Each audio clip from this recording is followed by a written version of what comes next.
I came home with flowers in my hand and a promotion letter in my pocket. What I found instead was my entire life piled on the front lawn, a rented party light blazing over a hand-painted banner, and 20 people raising their cups to celebrate the fact that I was gone. My name is Isolde. I am 32 years old, and the night my family threw a party to kick me out was the same night I finally understood exactly how free I was about to become. Before I tell you what happened next, drop a comment below and tell me where you are watching from today. If this story hits close to home, hit that like button right now and make sure you subscribe so you never miss a story like this one. Because what happened over the next 6 months to the people who stood on that lawn laughing, trust me, you are going to want to stay until the very end. Let me take you back to a Tuesday evening in October, somewhere along Maple Creek Road in Columbus, Ohio. I had just gotten the call I had been waiting 3 years for. My manager at the logistics firm where I worked as a project coordinator had officially confirmed my promotion to regional operations manager. It was the kind of news that makes your hands shake a little when you hang up the phone. I sat in the parking lot of the office for 5 full minutes just breathing. Then I stopped at a flower shop on the way home and bought a small bouquet yellow tulips, my mother Kaida's favorite, because I wanted to walk through the front door with something in my hands that matched how I felt. I had lived in that house on Maple Creek Road my entire adult life, not because I had nowhere else to go, not because I was lazy or careless with money. I stayed because every time I thought about leaving, something came up. The mortgage fell short, the pipes burst, my mother called crying, my sister needed tuition, there was always something. And because I loved my family, or at least I loved the idea of what I thought my family was, I stayed, and I paid, and I told myself that one day things would be different. I turned onto Maple Creek Road at 7:14 in the evening.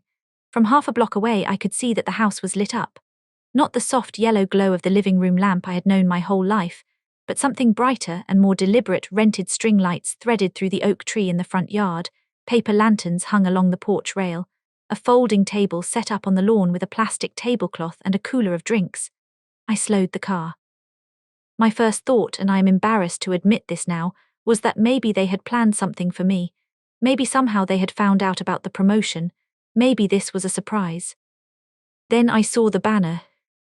It was stretched between 2 stakes hammered into the ground on either side of the front walkway, hand-painted, red letters on white fabric, "Go away, freeloader, don't ever come back," and underneath in smaller letters written in a different hand, a second line, "Finally free of you." I sat in the car for 30 full seconds before I opened the door. There were at least 20 people in that yard. I recognized most of them. My father Fenrich's co-workers from the warehouse, our neighbor from 4 doors down, Mr. Briggs, who I had helped carry groceries for when he had his knee surgery 2 winters ago, Fenrich's cousin Patris and her husband, and more. All of them standing in my front yard, holding drinks, some of them laughing, some of them talking without looking at me, some of them, and this is the part that lodged itself deepest, looking at me, and then very deliberately looking away. My belongings were in the yard, all of them, clothes stuffed into black garbage bags that had been tied and tossed, my winter coats in a pile near the bird bath, my grandmother's ceramic lamp, a blue and white lamp that had sat on her nightstand for 40 years, and that she left to me when she passed, sitting upright on the wet grass, as if someone had placed it there carefully enough to not break it, but without any care at all for what it meant. My work laptop was in a cardboard box with no lid. The power cord was coiled on top of it like an afterthought. I walked up the driveway with the tulips still in my hand. Fenrich was standing on the porch steps. My father. He had a hot dog on a paper plate and a beer in his other hand, and the expression on his face was the expression of a man who had been looking forward to this moment for a long time. He was flushed not just from the cold but from drinking, and when he spotted me coming up the driveway, he raised the paper plate like a toast. "Your last free meal, sweetheart," he said, loud enough that every single person in that yard could hear him clearly. "We figured we would at least feed you before you disappear." Someone laughed, someone behind him whistled low and slow. Mr. Briggs, the neighbor whose groceries I had carried, looked down at the grass. I stopped walking. I stood at the base of the porch steps and I looked at my father and I did not say a single word. Then my Aunt Karen, Fenrich's younger sister, a woman who had called me on 3 separate occasions over the past 4 years asking to borrow money, which I had given her each time, staggered forward from the side of the yard with a plastic cup in her hand. Karen was not fully steady on her feet. She pointed at me and announced to the crowd in a voice that was half laughing and half performing, "Over 30 and still a nobody. Pathetic." 2 people actually clapped. I looked at Karen's face. I looked at her cup. I looked at her unsteady footing and the way she searched the crowd for approval after she said it. I looked at all of it and I filed every single detail away. My younger sister Jessamine was standing near the garage. She is 24. She had her phone raised and she was clearly live streaming. I could see the little red indicator on the screen.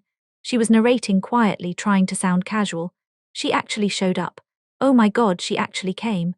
She panned the camera slowly across the pile of garbage bags, across the ceramic lamp on the grass, and then she swung it toward my face.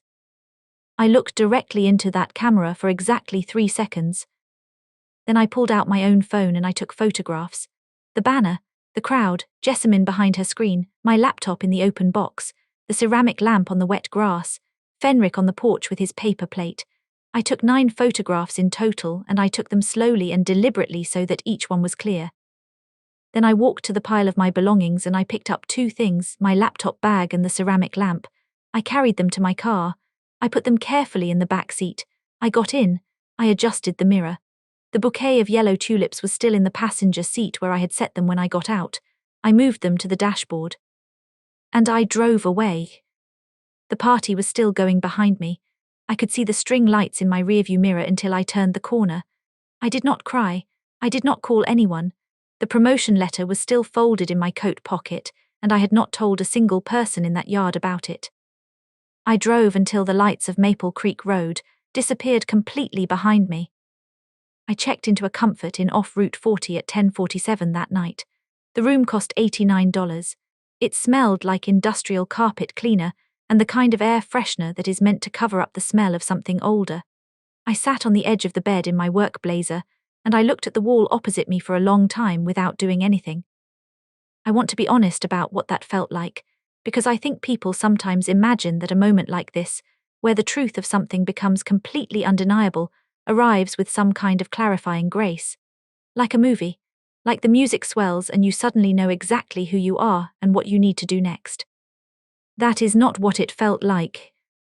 It felt like sitting in a motel room that smelled like industrial carpet cleaner, with a bruise somewhere behind my sternum that I did not have words for yet. It felt like the space after something breaks, before you figure out what to do with the pieces.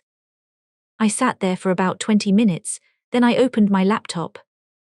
I started a spreadsheet. I pulled up every bank record I had access to my personal account, the joint household account I shared with Kaida for expenses, my credit card statements.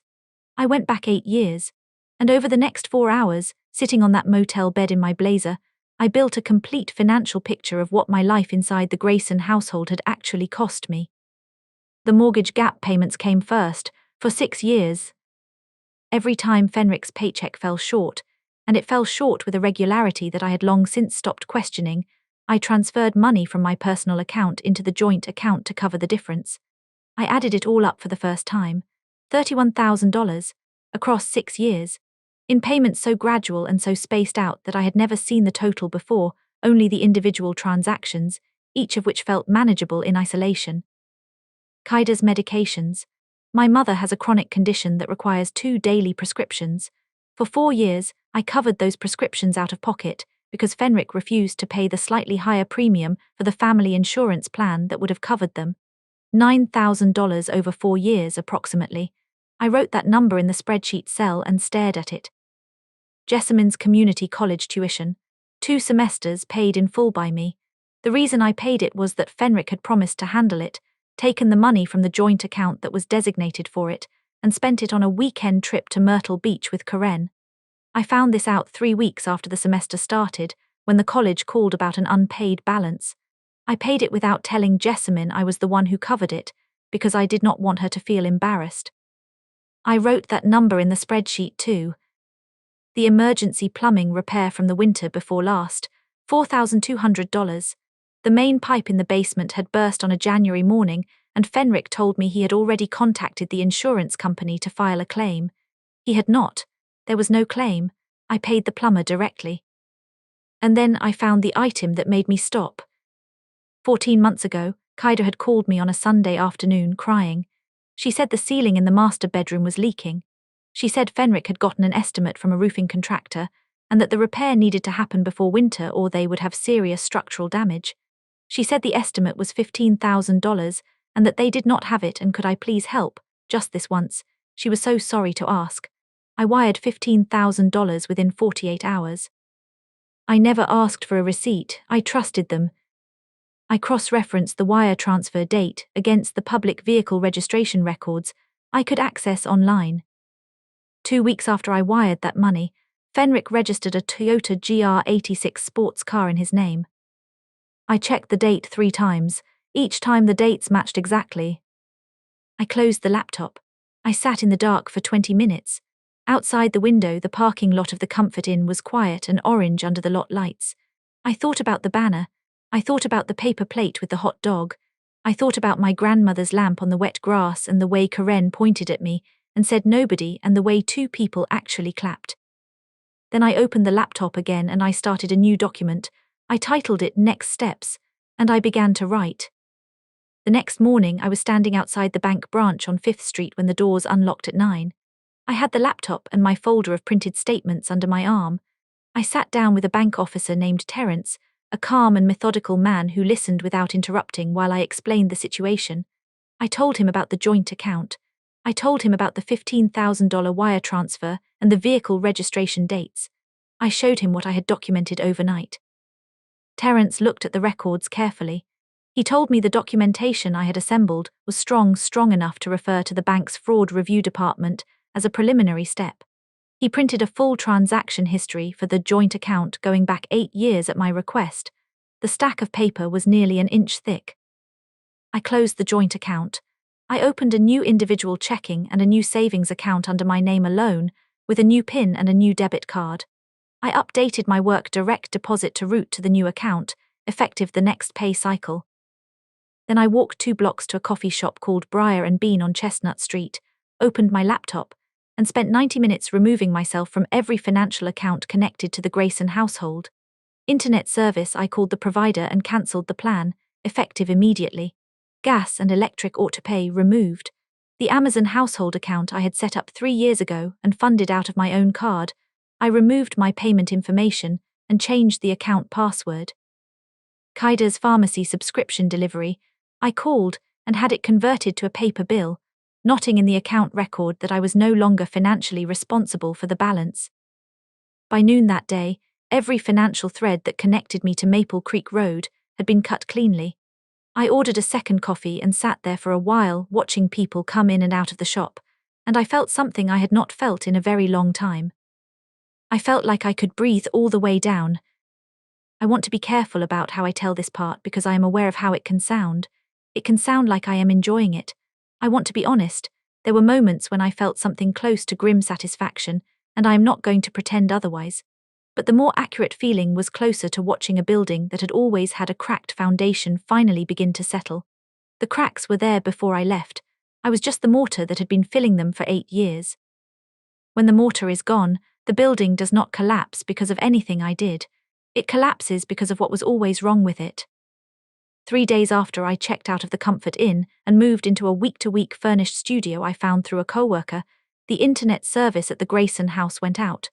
The account had been in my name. The auto-pay had been through my card. Both were now cancelled. Jessamine sent me 17 text messages in the space of 1 hour. The messages began as demands: turn the Wi-Fi back on, this is ridiculous, escalated into insults I will not repeat here, and ended with a voice memo of her crying and saying she could not believe I was doing this to her. I read every message. I listened to the voice memo once. I did not respond to any of them. That same week, Jessamine missed the online final exam for her real estate licensing course. She had been working toward the license for 1 semester, and the final exam was administered through an online testing platform that required a stable internet connection. She tried to complete it from her phone using mobile data, but she ran out of data halfway through the exam period. She failed the course. The licensing attempt was over for the semester. I found this out later from a mutual acquaintance, not from Jessamine. 11 days after I left, the water heater in the basement of the Grayson house gave out. This did not surprise me. I had noticed the unit making a grinding sound during its heating cycles 8 months earlier, and had mentioned it to Fenric twice, once in person and once in a text message I still had in my phone. He said he would look into it. He did not look into it. The tank ruptured on a Thursday morning, flooding the basement with approximately 4 inches of standing water. Fenric did not have a plumber's emergency contact number. He did not have a home warranty. He called Kaida's brother, who came over that afternoon, assessed the situation, and told him he needed a licensed plumber immediately. The estimate from the plumber Fenric eventually reached came back at $3,800. Fenric did not have $3,800 available. He did not have an emergency fund of any kind. He borrowed a wet vac from a neighbor 6 days later. By that point, mold had begun to develop along the lower wall panels of the basement. The third collapse happened at Fenric's job. He was a floor supervisor at a regional supply warehouse, a position he had held for 11 years on the strength of knowing the operation well enough that the company tolerated his inconsistencies. His district manager, a man named Gideon, scheduled a routine quarterly performance review during the third week after I left. The review covered the fact that Fenric's team had posted a higher-than-average error rate for 2 consecutive quarters. Gideon asked Fenric what his plan was to address it. This was a standard question. Under normal circumstances, Fenric would have nodded and said something non-committal and returned to the floor, and nothing would have changed. But Fenric had not been sleeping. The mortgage payment was past due. The basement had standing water. The Toyota GR86 payment was 40 days overdue, and he had received 2 automated notices from the lender. He was not operating under normal circumstances. He told Gideon that the error rate was not his fault, and that management had been setting targets that were impossible to meet. Gideon, who was calm and professional, asked him to lower his voice. Fenric did not lower his voice. He pushed a stack of quarterly report binders off Gideon's desk. They hit the floor loudly enough that 2 people in the adjacent office looked through the glass partition. Security was called within 4 minutes. Fenric was walked out of the building. His keycard was deactivated before he reached the parking lot doors. With Fenric unemployed, the household arithmetic became brutal almost immediately. Kaida's income from her part-time position as a dental receptionist was approximately $2,100 a month. The mortgage payment alone was $1,800. What remained after the mortgage did not cover utilities, groceries, and Kaida's prescriptions simultaneously. Fenric began calling former colleagues. He called his brother David twice in 1 week. David let both calls go to voicemail and did not return either one.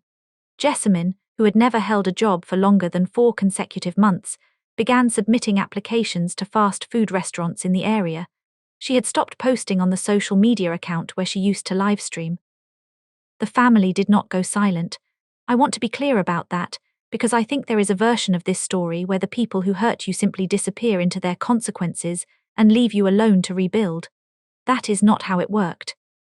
The outreach began the day after the water heater flooded the basement. It came in waves, and each wave was slightly different in its approach, as if the family were working through a list of strategies and moving to the next one when each failed. The first wave was Jessamine. She texted me asking for $200 toward her phone bill, framing it as a loan. She said she would pay me back as soon as she got her first paycheck from the new job she was about to start. She did not mention which job. She did not mention the failed licensing exam. She wrote the message with the casual shorthand of someone who had asked for money before and received it, and expected that pattern to continue. I read it and did not respond. The second wave was Kaida. On the third day my phone rang with a number I did not recognize. It was a neighbor's landline. I answered because I thought it might be something unrelated. It was my mother. Her voice was very soft. She said she had been trying to reach me. She said she just wanted to talk. She said she missed me. She said the party was not her idea, that things had gotten out of hand, that Fenric could be so stubborn that she had tried to stop him. She spoke for almost 4 minutes without a pause. I listened to all of it without interrupting. When she finished, I said, "I hear you, Mom, I will think about it." I did not say I would call back. I did not agree to anything. I ended the call gently and sat with the quiet for a moment afterward. The third wave was Karen. She called me 5 days after Kaida, identifying herself cheerfully the moment I answered, using the bright and slightly breathless tone of someone who is pretending a great deal. She said she was calling to check in, to see how I was doing, to say that she hoped things were okay. She asked a few soft questions. And then, after approximately 90 seconds of warm preamble, she arrived at the point. She needed $4,500 because her car needed a new transmission and she could not afford to be without transportation for her job. She said she would pay me back. She did not reference the 3 previous amounts she had borrowed from me, none of which had been repaid. I thanked her for calling and told her I could not help. She paused and then said, "Really?" As if the word itself might change my mind, I said, "Really," and I ended the call. When Kaida called a second time and formally asked to meet in person, I agreed, but I chose the terms. I chose the location, Briar and Bean, the coffee shop on Chestnut Street where I had spent the morning after the bank visit. I chose the time, 11 in the morning on a Wednesday, which was a workday, which meant I would have a reason to leave by noon if I needed one. I arrived 20 minutes early. I ordered a black coffee. I opened my bag and laid out on the table everything I had assembled. Printed bank statements, receipts for payments made over 8 years, the wire transfer record for the $15,000, a timeline I had built in the spreadsheet the night I stayed at the Comfort Inn, and the public vehicle registration record showing when Fenric purchased the GR86 and in what month that purchase was made. I organized everything in order and clipped it into a folder. Then I sat back and waited. Kaida arrived with Jessamine. This was not what I had agreed to. I had said I would meet with my mother, but Kaida brought Jessamine along, and Jessamine walked in behind her with her eyes on her phone and a particular quality of reluctance about her posture, the way teenagers look when they have been told they have to come somewhere and have decided in advance not to fully participate. I looked at them both. I did not say anything about the change in arrangement. I pulled a second chair to the table and gestured for them to sit. Kaida began almost immediately with tears. I had expected this. She talked about the mortgage being behind. She talked about the basement, the mold, the estimate they could not pay. She described Fenric losing his job in terms that emphasized the unfairness of Gideon's response rather than anything Fenric had done. She said that the family was struggling and that she did not know what to do and that she was asking me, not because she did not understand that I was upset, but because there was no one else. Jessamine, for her part, looked at the table for most of this. She interjected once to say that it was not fair that she had to suffer because of a family argument that was not her fault, and that the least I could do was restore the internet service since she needed it for job applications. She said this without quite looking at me. I opened the folder. I placed the bank statements on the table one at a time quietly. I identified each entry as I set it down. The mortgage gaps, $31,000 across 6 years. Kaida's prescriptions, $9,000 over 4 years. Jessamine's tuition, paid in full twice after Fenric spent the designated funds elsewhere. The plumbing repair, $4,200, paid because Fenric had misrepresented the status of the insurance claim. And then the last item, the wire transfer of $15,000, made because I was told it was for an emergency roof repair. And the vehicle registration record, showing the GR86 purchased by Fenric 14 months ago, 2 weeks after my transfer cleared. Kaida looked at the registration date, then she looked away from it. Jessamine did not say anything. I said I supported this family for 8 years. I did it because I loved you. And on the night I was promoted the best professional moment of my life up to that point, you threw a party to humiliate me on my own front lawn, in front of the neighbors, in front of people I had known my whole life. I kept my voice level. I was not performing calm. I was actually calm, which felt different from performed calm in a way I had not expected. I am not going to restore the internet. I am not going to pay the mortgage. I am not going to cover the water heater. I am not going to send money for the phone bill or the transmission or anything else. While I was speaking, Kaida reached into her bag for a tissue. Her phone was on the table and as she shifted, it lit up with a message preview. I could read it from where I was sitting. It was from Fenric. It said, "Don't beg too hard. Just find out if she's gonna let the house go or if we need to worry about the neighbors finding out we're behind." I read that message, I read it completely. Then I looked up at Kaida, who had not noticed the phone light up. Her eyes were on her tissue. Jessamine was looking at the window. I closed the folder. I slid it back into my bag. I took one slow sip of my coffee. Then I reached into my wallet, took out a $20 bill, and set it on the table, enough for everyone's drinks and a reasonable tip. I stood up, put on my coat, and picked up my bag. "I hope things work out for you," I said, and I walked out of Briar and Bean into the cold November air and did not look back through the window. The week after the coffee shop meeting, I made an appointment with a civil attorney named Matthew Okaffer. Matthew specialized in financial disputes and fraud cases. and his office was on the 6th floor of a building downtown, which had a window that looked out over the river. I brought the complete folder. I sat across from him and went through everything in the same order I had laid it out at the coffee shop table. Matthew listened without interrupting. He reviewed the wire transfer record, the vehicle registration date, and the documentation I had assembled regarding the stated purpose of the transfer versus the actual use of the funds. He asked 2 clarifying questions. Then he set down his pen and told me that the $15,000 transfer, made under the explicit representation that it was for a structural home repair, constituted fraud by misrepresentation under Ohio civil law. He told me I had grounds for a formal demand, and if unmet, a civil lawsuit with the possibility of asset attachment. He recommended starting with a certified demand letter, giving Fenric 30 days to respond before proceeding to file. I told him to send the letter. The certified letter arrived at the Grayson house on a Tuesday morning.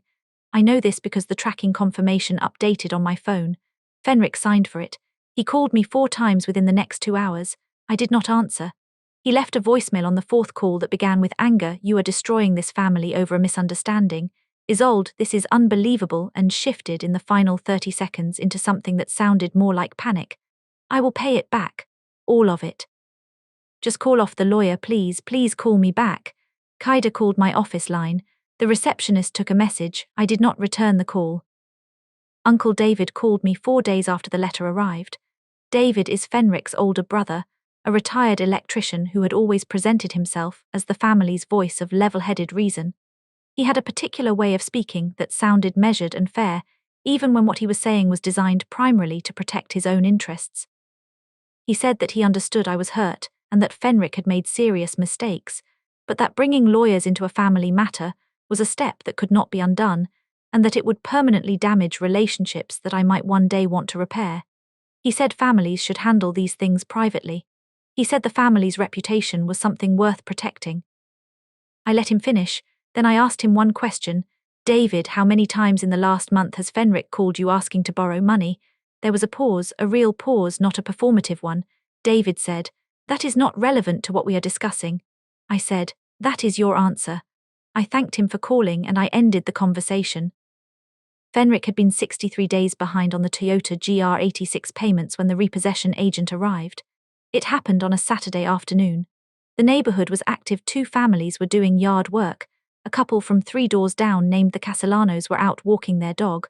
A group of kids were riding bikes at the end of the block. The repossession agent pulled up in a flatbed tow truck, confirmed the vehicle identification, and began the hookup process. Fenric came out of the front door and walked down the porch steps and argued loudly on the front lawn, the same front lawn where the party lights had been strung 6 weeks earlier. He used the same volume he had used to announce the hot dog. He used the same expectation that performing for an audience would change the outcome of the situation. The Castellanos stopped walking. The yard work families looked up. The kids on bikes slowed down. No one came to stand beside him. Mrs. Castellano watched the entire process in silence and then turned and walked home. The GR86 was loaded onto the flatbed and driven away. 3 weeks later, the bank issued a formal notice of mortgage delinquency. Fenric and Kaida were required to enter a hardship restructuring program. The restructuring extended their loan term by 7 years and applied a penalty interest rate to the remaining balance. The house was not taken, but the terms of keeping it were significantly worse than anything they had lived under before. Fenric found work after 3 weeks of unemployment. He became a delivery driver for a regional building supply company. He drove a cargo van. He wore a company-issue shirt with his name printed on the chest. His routes took him through several neighborhoods in Columbus that overlapped with his old warehouse territory, and on at least 2 of those routes he passed former colleagues from the warehouse. I heard about one of those encounters from a coworker of mine who happened to know one of the warehouse employees. She did not realize she was describing Fenric when she mentioned it. Jessamine started a night shift position at a fast food restaurant near the community college. She had stopped posting on social media entirely. Matthew informed me during a check-in call in early spring that Fenric had agreed to the payment plan rather than face civil court. $500 a month for 30 months. The first payment came through Matthew's office on time. I did not celebrate when I heard this. I said, "Please document everything." Matthew said he would. Karen had spent the weeks after the party event telling her version of what happened to anyone in the family's social orbit who would listen. Her version featured me as ungrateful and entitled, as someone who had been given everything and contributed nothing, who had turned on a loving family out of selfishness. She told this version to neighbors, to distant relatives, to acquaintances at the nail salon she frequented on Broad Street. She told it confidently and often. She told it once to the wrong person. A woman named Loretta, who worked in a building downtown, happened to know two people in my professional network. Loretta heard Karen's version of events, and then heard, within the same week, a very different account from someone who actually knew me and knew my work, and knew my history with the Grayson household. Loretta mentioned the discrepancy casually in a conversation that reached more people than Karen intended. Karen was not well liked in the circles where she circulated. Her credibility, which had never been particularly strong, quietly and completely evaporated. 6 months after the night, I drove away from Maple Creek Road. I signed a lease on a 1-bedroom loft apartment on the 4th floor of a converted warehouse building in the Short North neighborhood of Columbus. The floors were original hardwood, worn smooth in the middle of the main room from decades of use. There was a large east-facing window that let in the full morning light from 7 until about 10, when the angle shifted. The kitchen had open shelving and a gas range. The building had a small gym on the 2nd floor and a rooftop with planters that residents could use in the summer. The rent was higher than my share of the Maple Creek Road mortgage had been, and I paid it completely alone, and it was the most financially comfortable I had felt in 8 years. I unpacked slowly over a weekend, organizing each shelf and drawer deliberately without rushing. I arranged my kitchen the way I actually wanted it arranged, not the way it had always been done in someone else's house. I chose where the furniture went. I chose the rug. I decided what went on each wall. And I placed my grandmother's ceramic lamp, the blue and white lamp that had sat on the wet grass on that October night, in the spot where the morning light would reach it first. It went on the windowsill, facing east. It was the first thing I unpacked and the first thing I placed, and when the morning light caught it the first Sunday I woke up in that apartment, I sat with my coffee and looked at it for a long time. My savings account had grown by more than $14,000 in 6 months. That was money that, in any of the previous 8 years, would have quietly disappeared into the household gap, the mortgage shortfall, the prescription coverage, the emergency that was always just arriving. It had not disappeared. It had stayed. Matthew had confirmed Fenrich's commitment to the payment plan, $500 a month for 30 months, which would return the full $15,000 over time. I did not factor that money into my plans. I treated it as separate, as a matter of record rather than expectation. I bought a used Subaru Outback with 4 years of remaining reliability, according to the inspection report, and a down payment I had saved in 3 months. I drove it off the lot on a Saturday morning and took the long way home, down Broad Street and through German Village, just because I could take whatever route I wanted. I had never been someone who posted much on social media. My account existed mostly to stay loosely connected to old college friends and to occasionally share photographs I liked. But on a quiet Sunday morning in late March, sitting in the apartment with coffee and the east light coming in and the ceramic lamp glowing blue-white on the sill, I opened my account and posted 2 photographs side by side. The first was the photograph I had taken on the night of the party, the banner stretched between its 2 stakes, the crowd in the yard, the string lights above them. The second was a photograph of Matthew's demand letter. The legal specifics were blurred, but the header and the stated purpose were visible. The caption was 1 sentence: I came home to a party celebrating my absence. I left. 6 months later I am home. I did not tag anyone. I did not name anyone. I did not write a paragraph of explanation. I did not need to. The post was shared enough times within 48 hours that every person in the Grayson family's social circle saw it. Karen called twice. I did not answer. She left a voicemail demanding I take it down because it was destroying the family's reputation. I kept the post up. I muted Karen's number. Within a week, 3 people who had been at the party that night reached out to me privately. Each of them said in different words that they had felt uncomfortable on the lawn that evening and had not known the full story. I thanked each of them briefly. I did not ask them to do anything. I moved on. I think about all of it sometimes, not obsessively, not in the way that keeps you awake, more in the settled way that you think about something that is finished that you can pick up and turn over and look at clearly because you are no longer inside it. I think about 8 years of transfers and tuition payments and prescription pickups and burst pipes. I think about the hot dog on the paper plate. I think about Karen pointing at me and saying nobody. I think about Jessamine behind her phone screen, and the way she panned the camera across my grandmother's lamp on the wet grass like it was a prop in something she was producing. I think about Fenric driving the cargo van with his name on the shirt. I think about the GR86 on the flatbed tow truck, and the Castellanos watching from the sidewalk, and the way no one in that neighborhood laughed along that Saturday the way they had laughed on the October night in the yard. And I feel something that is not quite triumph and not quite pity. It is something more like clarity, like finally being able to see the shape of something you were too close to see before. I think about Jessamine sometimes differently from how I think about the others. She is 24. She participated in something that night that I do not think she has fully accounted for yet. That is not a hope or a wish, it is just a recognition that 24 is young enough that what you participated in at 24 is not necessarily the full story of who you will become. I do not know what she will do with that. I am not involved in that question anymore. What I learned, and I mean really learned, not the version of learning that sounds good as a caption, but the version that sits somewhere behind your sternum and changes how you move through the world is this. The people who take from you do not always do it because they are simply cruel.